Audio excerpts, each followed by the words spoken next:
साथियों नमस्कार, good evening. आप सभी का बहुत बहुत स्वागत है आपके अपने platform triple C wifi study mobile application पर। तो आइए स्टार्ट करते हैं आज के इस क्लास को। आज के इस क्लास में चैप्टर 10 का अगला पार्ट देखेंगे और आज हम लोग पढ़ने वाले हैं आर्टिफिशियल इंटेलिजेंस के बारे में। तो सबसे पहला टॉपिक है what is artificial intelligence. Artificial intelligence को हिंदी में कृत्रिम बुद्धिमत्ता कहते हैं। एआई यानी आर्टिफिशियल इंटेलिजेंस को हिंदी में कृत्रिम बुद्धिमत्ता कहते हैं, जिसका मतलब है बनावटी यानी कृत्रिम तरीके से विकसित की गई बौद्धिक क्षमता, यानी ऐसी बौद्धिक क्षमता जो बनावटी है या कृत्रिम तरह से इसको बनाया गया है, विकसित किया गया है। आर्टिफिशियल इंटेलिजेंस कंप्यूटर साइंस की एक एडवांस शाखा है। कंप्यूटर साइंस की एक एडवांस शाखा है आर्टिफिशियल इंटेलिजेंस। ठीक है, तो एक तो नेचुरल हम सबके अंदर इंटेलिजेंस होती है ना, हम सब समझदार होते हैं, बुद्धिमान होते हैं, नेचुरल है। बट अगर हम किसी मशीन को बुद्धिमान बना देते हैं, जब किसी मशीन को हम बुद्धिमान बना देते हैं तो उसी को कहा जाता है बनावटी, है ना, यानी आर्टिफिशियल इंटेलिजेंस। ठीक है, जिसको हम कृत्रिम बुद्धिमत्ता के नाम से जानते हैं। आर्टिफिशियल इंटेलिजेंस के पिता जॉन मैकार्थी के अनुसार, यानी अब ये भी आपको याद रखना है कि आर्टिफिशियल इंटेलिजेंस के जनक कौन है, जॉन मैकार्थी हैं। जॉन मैकार्थी के अनुसार यहाँ इंटेलिजेंट मशीन विशेष रूप से इंटेलिजेंट कंप्यूटर प्रोग्राम बनाने का विज्ञान और इंजीनियरिंग है। यहाँ इंटेलिजेंट मशीन विशेष रूप से इंटेलिजेंट कंप्यूटर प्रोग्राम बनाने का विज्ञान और इंजीनियरिंग है। ओके, आगे देखते हैं। आर्टिफिशियल इंटेलिजेंस एक कंप्यूटर नियंत्रित रोबोट या इंटेलिजेंट सॉफ्टवेयर बनाने का तरीका है। यह उसी प्रकार सोचता है जिस प्रकार बुद्धिमान व्यक्ति सोचता है, यानी जैसे कोई बुद्धिमान व्यक्ति सोच सकता है वैसे ही यह मशीन सोचती है, जो आर्टिफिशियल इंटेलिजेंस का जिसमें यूज किया जाता है। ठीक है, डेवलपर आपको पता ही लग गए हैं, जॉन मैकार्थी ने इसको डेवलप किया है। और कई बार ये पूछते हैं कि आर्टिफिशियल इंटेलिजेंस में सबसे पहले कौन सी लैंग्वेज इस्तेमाल की गई है, तो लिस्प यानी लिस्ट प्रोसेसिंग लैंग्वेज इसमें इस्तेमाल की गई है। और लिस्ट प्रोसेसिंग के भी डेवलपर कौन हैं, जॉन मैकार्थी ही हैं, ये भी आपको याद रखना है। 1990 के दशक में इसकी शुरुआत की गई। अभी इसके हिस्ट्री के बारे में भी समझेंगे तो सारा डिटेल आपके सामने आ जाएगा, बट अभी मोटा मोटा याद रखना है कि 1990 के दशक में इसकी शुरुआत हुई है। अब अगर हम समझें इसके इतिहास के बारे में, हिस्ट्री ऑफ आर्टिफिशियल इंटेलिजेंस, देखिए शोधकर्ताओं के लिए आर्टिफिशियल इंटेलिजेंस का कोई नया शब्द नहीं है, यानी शोधकर्ताओं के लिए जो एआई है वो कोई नया शब्द नहीं है और न ही कोई नई तकनीक है। यह तकनीक आपकी कल्पना से कहीं अधिक पुरानी है, आप सोच नहीं सकते हैं, उससे पहले ये तकनीक साइंटिस्ट के मायने में आई है। यहाँ तक कि प्राचीन यूनानी और मिस्र के मिथकों में भी यांत्रिक पुरुषों के बारे में मिथक मौजूद है। एआई के इतिहास में कुछ मील के पत्थर निम्नलिखित हैं जो एआई पीढ़ी से लेकर अब तक के विकास तक की यात्रा को परिभाषित करते हैं। क्या है उनको समझते हैं। देखिए हिस्ट्री ऑफ एआई, यहाँ पे थोड़ा सा एक चार्ट दिया गया है, इसके बारे में थोड़ा सा हम आपसे बात करते हैं, इसे आप समझ सकते हैं। अगर हम इतिहास की बात करें, एआई के इतिहास की बात करें तो 1943 में एवोल्यूशन ऑफ आर्टिफिशियल न्यूरॉन्स, उसके बाद में 1950 ट्यूरिंग मशीन आई, फिर बर्थ ऑफ एआई, है ना, डार्टमाउथ कॉन्फ्रेंस 1956। अभी ये सारे पॉइंट आगे डिस्कस करेंगे। 1966 में फर्स्ट चैटबॉट बनाया गया एलिजा, है ना, और फर्स्ट इंटेलिजेंस रोबोट बनाया गया बाबोट 1 1972 में। फर्स्ट एआई विनर 1974 से 80 के बीच में रहा, 1980 में एक्सपर्ट सिस्टम, और सेकेंड एआई विनर रहा है 1987 से 93 के बीच में। तो इस प्रकार से यहाँ 1943 से शुरुआत होकर के 2015 तक का डेटा यहाँ पे हमने रखा आपके सामने है। अभी इसी टॉपिक को हम आगे डिस्कस करते हैं। तो सबसे पहला यहाँ पे पॉइंट दिया है कृत्रिम बुद्धिमत्ता की परिपक्वता। ठीक है, अब देखिए 1943 से 1952 के बीच में यह समय रहा है। तो वर्ष 1943 पहला काम जिसे अब एआई के रूप में मान्यता प्राप्त है। 1943 में वॉरेन मैककुलोच और वॉल्टर पिट्स द्वारा किया गया था। उन्होंने कृत्रिम न्यूरॉन्स का एक मॉडल प्रस्तावित किया था, यानी 1943 में कृत्रिम न्यूरॉन्स का एक मॉडल प्रस्तावित किया गया था। तो पहला काम जिसे अब एआई के रूप में मान्यता मिली, कब, 1943 में। ओके, इसके बाद में यानी शुरुआत 1943 से हो गई थी। वर्ष 1949 की बात की जाए तो डोनाल्ड हेब ने न्यूरॉन्स के बीच संबंध शक्ति को संशोधित करने के लिए एक अद्यतन नियम का प्रदर्शन किया। उनके नियम को अब हेबियन विधा कहा जाता है। चलिए अगला पॉइंट है 1950। वर्ष 1950 यानी एलन ट्यूरिंग जो एक अंग्रेजी गणितज्ञ थे और 1950 में मशीन लर्निंग की शुरुआत की थी। एलन ट्यूरिंग जो कि अंग्रेजी के गणितज्ञ थे और 1950 में मशीन लर्निंग की शुरुआत की थी। कब? 1950 में।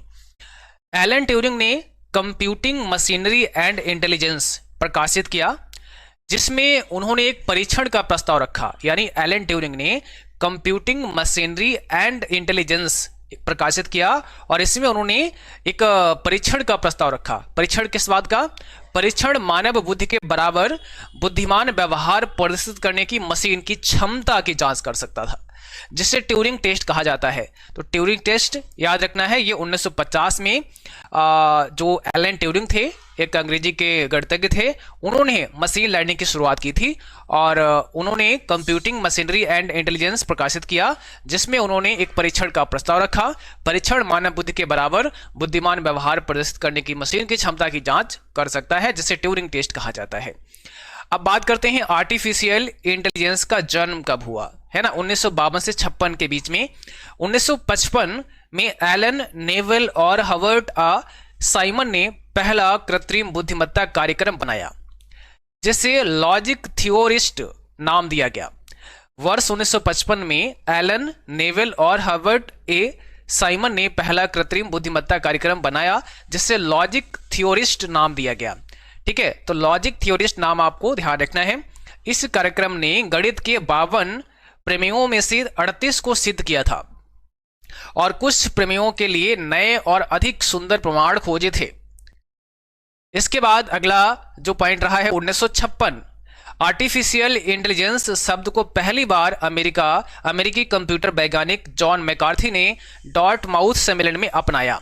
तो याद रखना है, यही जो डेट है 1956 की, ये मानी गई है क्योंकि आर्टिफिशियल इंटेलिजेंस जो शब्द है, यानी एआई जो शब्द है, वो पहली बार अमेरिकी कंप्यूटर वैज्ञानिक जॉन मैकार्थी, जिन्हें फादर ऑफ एआई भी कहा जाता है, यानी एआई का जनक भी कहा जाता है, ने डार्टमाउथ सम्मेलन में अपनाया था। पहली बार एआई एक अकादमिक क्षेत्र के रूप में उभरा। अगला जो पॉइंट है वो रहा है 1956 से 1974 के बीच में स्वर्णिम वर्ष, प्रारंभिक उत्साह। अब 1966 की बात की जाए तो शोधकर्ताओं ने ऐसे एल्गोरिदम विकसित करने पर जोर दिया जो गणितीय समस्याओं को हल कर सकें। जोसेफ वेजेनवॉर्म ने 1966 में पहला चैटबॉट बनाया। जोसेफ बेजेनवॉर्म ने 1966 में पहला चैटबॉट बनाया, जिसे एलिजा नाम दिया गया। ये ऊपर जो मैंने चार्ट समझाया था उसी के बारे में डिटेल यहाँ पे लिखी गई है। तो याद रखना है 1966 में शोधकर्ताओं ने ऐसे एल्गोरिदम विकसित करने पर जोर दिया जो गणितीय समस्याओं को हल कर सके। ओके, जोसेफ वेजेनवॉर्म ने 1966 में पहला चैटबॉट बनाया, जिसे एलिजा नाम दिया गया। 1972 की बात की जाए तो पहला बुद्धिमान ह्यूमनॉइड रोबोट जापान में बनाया गया, जिसे वावोट 1 नाम दिया गया। ठीक है, उसके बाद में अगर बात की जाए फर्स्ट एआई विंटर की, 1974 से 1980 के बीच में ये रहा। तो 1974 से 80 के बीच की अवधि पहली एआई शीतकालीन अवधि मानी जाती है। पहली एआई शीतकालीन अवधि मानी जाती है। एआई विंटर उस समयावधि को संदर्भित करता है जब कंप्यूटर वैज्ञानिक एआई शोध के लिए सरकार से धन की भारी कमी से जूझते थे। एआई सर्दियों के दौरान कृत्रिम बुद्धिमत्ता पर प्रचार की रुचि कम हो गई थी। ठीक है, और इसके बाद जो अगला पॉइंट है आपका वो है एआई का उछाल, अ बूम ऑफ एआई। 1980 से 87 के बीच में एआई में काफी ज्यादा उछाल आया। तो एआई शीतकालीन अवधि के बाद एआई विशेषज्ञ प्रणाली के साथ वापस आया। विशेषज्ञ प्रणालियां प्रोग्राम की गई जो मानव विशेषज्ञ की निर्णय लेने की क्षमता का अनुकरण करती हैं। 1980 में American association of artificial intelligence का पहला राष्ट्रीय सम्मेलन स्टैनफोर्ड विश्वविद्यालय में आयोजित किया गया था। और उसके बाद में सेकेंड एआई विंटर 1987 से 1993 के बीच में हुआ। 1987 से 93 के बीच की अवधि दूसरी एआई शीतकालीन अवधि थी। 1987 से 93 के बीच में दूसरी एआई शीतकालीन अवधि थी। फिर से निवेशकों और सरकार ने उच्च लागत लेकिन कुशल परिणाम नहीं होने के कारण एआई अनुसंधान के लिए धन देना बंद कर दिया। जॉन जैसी विशेषज्ञ प्रणाली बहुत लागत प्रभावी थी। इसके बाद में बुद्धिमान एजेंटों का उद्भव 1993 से 2011 के बीच में रहा। 1997 में आईवीएम डीप ब्लू ने विश्व शतरंज चैंपियन गैरी कॉस्परोव को हराया और विश्व शतरंज चैंपियन को हराने वाले पहले कंप्यूटर बन गए। उसके बाद में 2002 में पहली बार एआई ने वैक्यूम क्लीनर रूमवा के रूप में घर में प्रवेश किया। उसके बाद में 2006 में वर्ष 2006 तक एआई बिजनेस जगत में आ गया था। फेसबुक, ट्विटर, नेटफ्लिक्स जैसी कंपनियों ने भी एआई का उपयोग करना शुरू कर दिया था। ठीक है, अगर हम बात करें अब टाइप्स ऑफ आर्टिफिशियल इंटेलिजेंस की, यानी आर्टिफिशियल इंटेलिजेंस के प्रकार की बात की जाए तो कितने प्रकार का होता है। देखिए, आर्टिफिशियल इंटेलिजेंस को विभिन्न प्रकारों में विभाजित किया जा सकता है। मुख्य रूप से दो प्रकार के मुख्य वर्गीकरण हैं जो क्षमताओं पर आधारित हैं और एआई की कार्यात्मकता पर आधारित हैं। निम्नलिखित प्रभाव आरेख है जो एआई के प्रकारों की व्याख्या करता है। नीचे कुछ डिटेल दी गई है। जैसे अगर आप देखें आर्टिफिशियल इंटेलिजेंस के टाइप की बात करें तो टाइप 1 और टाइप 2, ठीक है ना। और अगर हम टाइप 1 की बात करें तो इसमें नैरो एआई है, जनरल एआई है, स्ट्रॉन्ग एआई है। टाइप 2 में बात करें तो रिएक्टिव मशीन है, लिमिटेड मेमोरी है, थ्योरी ऑफ माइंड है और सेल्फ अवेयरनेस है। तो अब इन सब के बारे में डिटेल में आगे समझेंगे। तो सबसे पहले हम टाइप 1 की बात करते हैं, एआई टाइप 1 की बात करते हैं। तो based on capability, AI type 1 क्षमताओं के आधार पर। पहला पॉइंट, कमजोर एआई या संकीर्ण। तो नैरो एआई एक प्रकार का एआई है जो बुद्धिमान के साथ एक समर्पित कार्य करने में सक्षम है, जो बुद्धिमत्ता के साथ एक समर्पित कार्य करने में सक्षम है।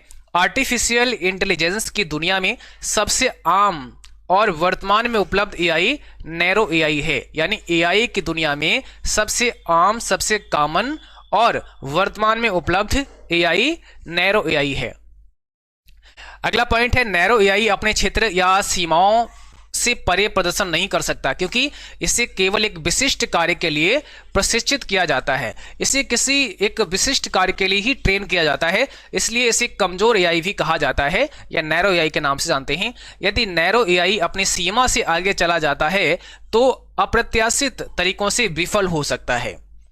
अगला पॉइंट है, एप्पल सीरी नैरो एआई का एक अच्छा उदाहरण है। कौन सा? एप्पल सीरी नैरो एआई का एक अच्छा एग्जाम्पल है, लेकिन यह कार्यों की सीमित पूर्व निर्धारित सीमा के साथ काम करता है। आईवीएम का वाटसन सुपर कंप्यूटर भी नैरो एआई के अंतर्गत आता है क्योंकि यह मशीन लर्निंग और प्राकृतिक भाषा प्रसंस्करण के साथ संयुक्त विशेषज्ञ प्रणाली दृष्टिकोण का उपयोग करता है। अगला पॉइंट है, नैरो एआई के कुछ उदाहरण, शतरंज खेलना, है ना, ई कॉमर्स साइट पर सुझाव खरीदना, सेल्फ ड्राइविंग करें, वाक पहचान और छवि पहचान, ये सब नैरो एआई के ही एग्जाम्पल हैं। जैसा कहा गया है कि ये सबसे कॉमन है, एआई जो है नैरो एआई है वो सबसे कॉमन एआई है। तो शतरंज खेलना, है ना, ई कॉमर्स साइट पर सुझाव खरीदना, सेल्फ ड्राइविंग कारें जो होती हैं उसमें जैसे ऑटो पायलट आपने देखा होगा, तो ऑटो पायलट ऑटोमेटिकली आपकी जो कार होगी वो ड्राइव हो जाएगी, है ना। या फिर आपने देखा होगा ऑटो पार्किंग सिस्टम होता है आजकल कारों में, तो वो कारें ऑटोमेटिकली पार्क हो जाएंगी। तो ये सब नैरो एआई का ही उदाहरण है। और इसके बाद अगर हम देखें, अगला पॉइंट है जनरल एआई, सामान्य एआई की बात करें तो जनरल एआई एक प्रकार की इंटेलिजेंस है जो किसी भी बौद्धिक कार्य को इंसान की तरह दक्षता के साथ कर सकती है। सामान्य एआई के पीछे विचार एक ऐसी प्रणाली बनाने का है जो अधिक स्मार्ट हो और अपने आप में एक इंसान की तरह सोच सके। फिलहाल ऐसा कोई सिस्टम मौजूद नहीं है जो सामान्य एआई के अंतर्गत आ सके और किसी भी कार्य को इंसान की तरह परफेक्ट तरीके से कर सके। दुनिया भर के शोधकर्ता अब जनरल एआई के साथ मशीनें विकसित करने पर ध्यान केंद्रित कर रहे हैं। चूंकि सामान्य एआई वाले सिस्टम अभी भी अनुसंधान के अधीन है और ऐसे सिस्टम विकसित करने में बहुत प्रयास और समय लगेगा। इसके बाद अगला पॉइंट हमारा है super AI. Super AI system की इंटेलिजेंस का एक स्तर है। सुपर एआई सिस्टम की इंटेलिजेंस का एक स्तर है जिस पर मशीनें मानव बुद्धि से आगे निकल सकती हैं। यानी सुपर एआई क्या है?